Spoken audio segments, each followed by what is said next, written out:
마태복음 5장 39절에서 47절 말씀입니다.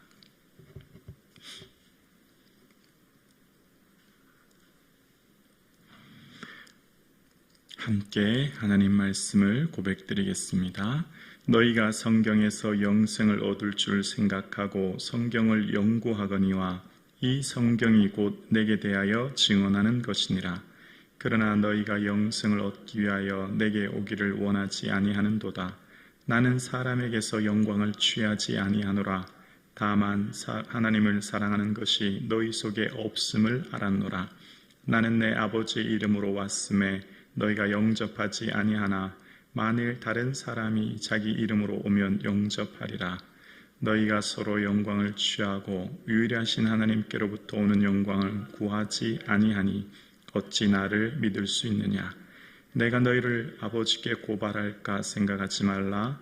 너희를 고발하는 이가 있으니 곧 너희가 바라는 자 모세니라.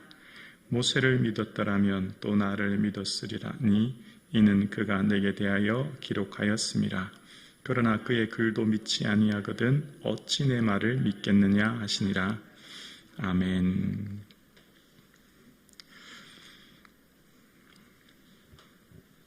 예수님을 통하여서 주신 영생의 은혜를 인하여 감사가 충만한 저와 여러분의 삶 되기를 주님의 이름으로 축복합니다. 아멘. 예수님께서 직접 말씀하신 예수 믿는 방법, 예수님께서 직접 설명해 주신 예수를 믿는 방법에 대해서 지난 시간 30절부터 오늘까지 이어지고 있는데요. 예수님께서는 스스로 자신의 뜻을 이루려고 오신 분이 아니라 하나님의 뜻을 이 땅에 이루기 위해 오신 분이었고, 주님께서는 보내심을 받은 분이셨기에 또한 주님께서 우리에게 말씀하시기를 내가 아버지께 보냄을 받았듯이 내가 너희를 세상에 보내노라 말씀하셨고, 오늘 우리의 삶은 지금 저와 여러분이 살아가고 있는 삶의 자리는 내 뜻, 내 의지, 내 자의적 결단이 아니라 하나님의 보내심을 받은 자로서의 삶을 사는 것, 즉 사도의 삶이 저와 여러분의 삶인 것입니다. 그래서 각자 주어진 삶의 자리에서 우리의 삶은 내가 다 알 수 없고 깨달을 수는 없지만 하나님의 그 놀라우신 신비와 은혜와 뜻이 나를 통해 지금 내가 발디디고 있는 삶의 자리에 드러나고 있는 줄로 믿습니다. 그래서 주님께서는 이 땅에 오셔서 아버지의 뜻을 이루기 위해 오셨고, 그래서 예수님께서 예수님을 믿는 방법으로는 첫 번째 지난 시간 세례 요한의 증거가 있었고, 두 번째 예수님이 직접 하신 사역이 있었고요. 세 번째는 하나님께서 친히 직접 말씀하신 음성이 있었고, 오늘 네 번째는 성경이 있다고 말씀하십니다. 성경은 어떤 것이냐라고 말씀하실 때 주님께서 오늘 본문 39절에 보면 39절이요. 너희가 성경에서 영생을 얻을 줄로 생각하고 성경을 연구하거니와 이 성경이 곧 내게 대하여 증언하는 것이니라. 아멘. 인류에게 있어서 많은 책들이 있죠. 무슨 베스트셀러라 그럴까요? 이렇게 자료를 보면 무슨 스티븐 코비의 성공하는 사람들의 7가지 습관 이런 거는 2,500만 권이 팔렸대요. 굉장한 베스트셀러죠. 32개 언어로 번역되었다고 하던가요? 근데 더 많이 팔린 책이 있다고 하죠. 바로 해리포터 시리즈입니다. 해리포터 시리즈는 4억 권 이상 팔렸다고 해요. 그러니까 엄청난 판매량입니다. 4억 건이면. 그런데 이제 성경은 얼마 정도인가라고 얘기하면 성경은 지금까지 한 39억 권 정도가 팔렸답니다. 39억 권. 그러면 세계 인구의 거의 절반 정도는 성경을 가지고 있다고 해도 될 것입니다. 그만큼 성경은 많은 사람들이 궁금해하고 또 읽기를 원하고 또 찾는 책입니다. 성경을 어떻게 읽고 어떻게 바라보느냐, 성경을 어떻게 읽느냐에 따라서 성경이 주는 그 은혜가 다른데, 여러분 성경의 내용을 웬만한 사람들은 큰 사건들은 많이 알고 있죠. 무슨 홍해 사건이라든지 다윗과 골리앗 사건이라든지 예수님 나사로 살린 사건이라든지 많은 이야기들은 웬만한 일반인들도 다 들어서 알고 있습니다. 웬만큼 성경에 대한 어느 정도 지식도 또 아는 분도 많고요. 자, 그런데 성경은 우리에게 무엇을 주는가? 일반적으로 많은 사람들이 이 땅을 살아갈 때 삶의 목적이 무병장수, 소원 성취 이런 의미로 삶의 목적을 두지 않습니까? 그래서 성경도 위로, 무슨 소망, 평안 이런 관점으로 많이 생각합니다. 물론 그런 은혜를 주시는 것도 맞지요. 근데 성경의 핵심은 뭐지요? 성경의 핵심 중에 핵심은 영생입니다. 영생. 아멘이시죠? 이것 빼면 우리 인생이 아무것도 아닌 것입니다. 다른 말로 말하면 사느냐 죽느냐의 문제예요. 사느냐 죽느냐의 문제예요. 성경은 무슨 취미생활로 인문학적 서적으로 무슨 영화나 소설의 스토리가 된 주제로 그냥 읽는 그런 내용이 아니라 성경을 통해서 영생을 얻기 때문에 성경은 우리 인생에 사느냐 죽느냐의 문제를 가르는 중체대한 문제이고, 이 성경을 통해서 결국은 성경은 다 뭘 말씀하고 있다고 지금 예수님이 말씀하셨죠? 예수님에 대해서 말씀하신다는 겁니다. 성경의 모든 내용은 결국 예수 그리스도를 비추는 것이고, 예수 그리스도께서 이 땅에 오신 것은 결국은 우리에게 영생을 주시기 위해 오신 줄로 믿습니다. 이 확실한 고백, 이게 분명히 믿어지고 이 확실한 고백이 되지 않으면 우리의 모든 것들이 물거품이 되고 모래성이 되는 것이죠. 이것은 너무너무 중요한 것이고, 이것이 우리의 삶에 믿어지고 감사되고 은혜가 되는 이 아침 되기를 주의 이름으로 축원합니다. 그래서 성경 말씀은 예수님께서 이 땅에 오셔서 우리에게 영생을 주시기 위한 것이었고, 그래서 이것이 우리의 삶의 신앙의 첫 출발점이 되어야 합니다. 우리의 삶의 기초가 되어야 되는 것이죠. 다시 말하면 우리의 삶에 천국이 있음을 믿는 것, 그리고 그 나라에서 예수님을 얼굴과 얼굴을 대하여 만났을 때 우리의 삶은 하나님 앞에 아래는 그 시상대 앞에 설 것을 바라보는 것, 이것이 없으면 우리의 삶은 결국 다 어떻게 될까요? 허물어지는, 나 자신을 위해 사는 물거품과 같은 인생이 밖에 되지 않는다는 것이죠. 그래서 오늘 예수님께서 예수님의 음성으로 직접 하신 말씀입니다. 예수님의 음성을 다시 한번 들어볼까요? 39절에 너희가 성경에서 영생을 얻은 줄로 생각하고 성경을 연구하거니와 이 성경이 곧 내게 대하여 증언하는 것이니라. 40절에 그러나 너희가 영생을 얻기 위하여 내게 오기를 원하지 아니하는도다. 아멘.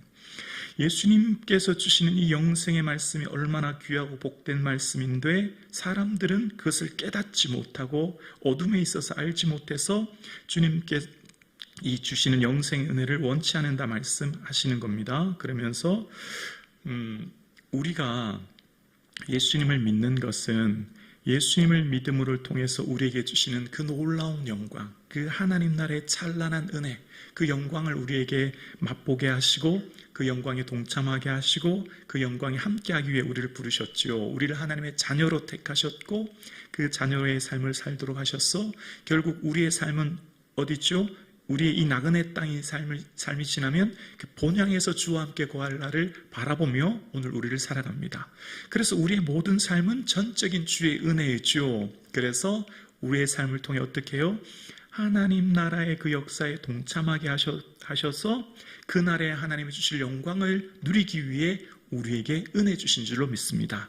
그래서 오늘 본문의 41절에 보면 나는 사람에게서 영광을 취하지 아니하노라 라고 말씀하세요.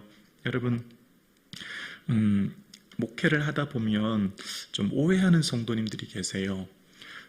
목사가 어떤 목회를 할 때 어떤 분을 만나거나 어떤 분과 교제하면 마치 어떤 성도님들을 만나고 교제하다 보면 내가 헌금 안 하면 교회가 부도날 것처럼 얘기하는 성도님이 계세요. 내가 교회에 봉사하지 않으면 교회 사역이 멈춰질 것 같이 얘기하는 성도님이 계세요.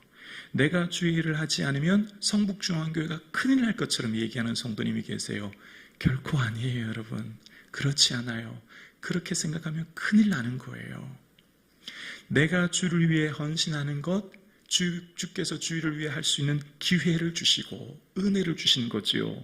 여러분, 모르드게가 에스더가 왕위에 올랐을 때 모르드게가 에스겔에게 뭐라고 말하죠?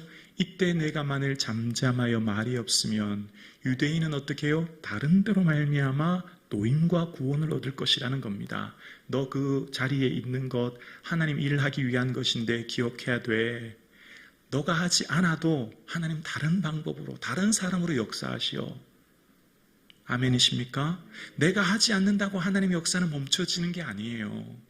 큰일 나요. 그렇게 생각하면.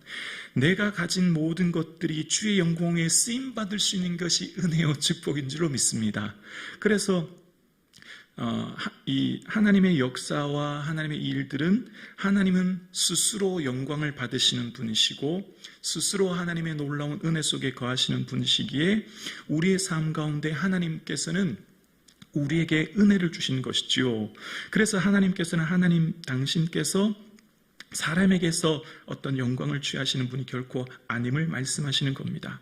그래서 42절에 다만 하나님을 사랑하는 것이 너희 속에 없음을 알았노라.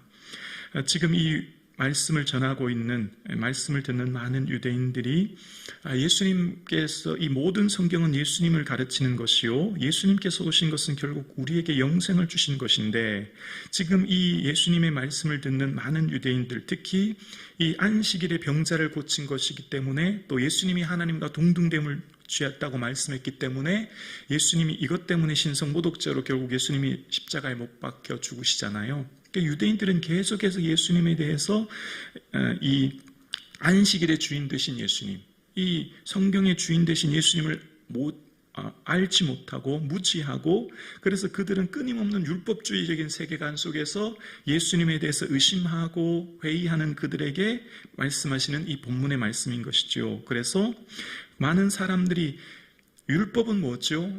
율법을 통해서 뭘 말하려고 하려죠? 결국 본질은 하나님의 사랑을 말씀하기 위한 도구요 설명인 거예요. 핵심은, 의도는 하나님의 사랑이고, 그 하나님의 사랑은 예수 그리스도요, 예수 그리스도를 우리에게 주신 것인데, 사람들은 이 형식, 외형, 겉모양만 보고 그것을 지켰느냐 지키지 않았느냐, 그것에 따라 서로 경건하다 경건하지 않다 잣대를 대고 그것에 따라 서로 평가하는 그 시대의 상을 보고 말씀하는 겁니다. 그러니까 말씀의 본질, 의도를 기억해야 되는데, 그 의도는 벗어난 채 겉모양, 껍데기, 형식에 치우쳐서 서로가 자신들의 삶이 랍비다, 바리새인이라 생각하면서 율법을 지켰다, 의롭다 생각하는 그들 속에 진정 율법을 통해서 하나님을 사랑하고, 하나님을 사랑하여 하나님의 뜻을 이루는 데는 관심이 없고, 보여지는 것, 사람들에게 칭찬받는 것, 사람들에게 나타나는 것에만 관심이 있는 그들에게 예수님이 하신 말씀이에요. 그래서 44절에 보면 이렇게 말씀하시죠. 44절에 너희가 서로 영광을 취하고 유일하신 하나님께로 오는 영광은 구하지 아니하니 어찌 나를 믿을 수 있느냐. 서로 영광을 취해요. 랍비다, 바리새인이라, 당신은 대단하다, 그 율법을 다 지켰느냐, 당신은 정말 의로운 사람이다, 서로 칭찬하고 서로 높여요. 그런데 하나님께서 오는 영광은 뭐죠? 예수님 가신 그 길을 따라가는 것, 바로 십자가의 길을 걸어가는 것인데, 그것은 구하지 않아요. 무지해서 그런 거죠. 그래서 이후에 요한복음 12장 24절에도 보면 사람의 영광을 하나님의 영광보다 더 사랑한다라고 예수님이 지탄하시죠. 보여지는 사람으로부터 칭찬받고, 사람으로 존경받고, 사람으로 높임받는 것, 그 종교를 통해서 결국은 어떻게 해요? 자아실현과 자아성취, 자신이 드러내는 데만 급급해 있는 종교 지도자들, 이 당시 율법자들, 이 당시 사람들을 향한 주님의 지탄입니다. 그래서 우리도 늘 주의해야 되죠. 우리의 삶의 신앙생활의 본질은 말씀을 통해 영생을 얻는 것이요, 본질은 말씀을 통해 예수님을 발견하는 것이요, 본질은 예수님께서 가신 그 길 나도 가는 것이지요. 왜죠? 이것이 영광의 길이라는 겁니다. 이것이 주시는 최종의 은혜가 여기 있는 것이죠. 그래서 이것을 통해서 예수님께서는 기뻐하시는 것을 기억하는 이 아침 되기를 주님의 이름으로 축원합니다.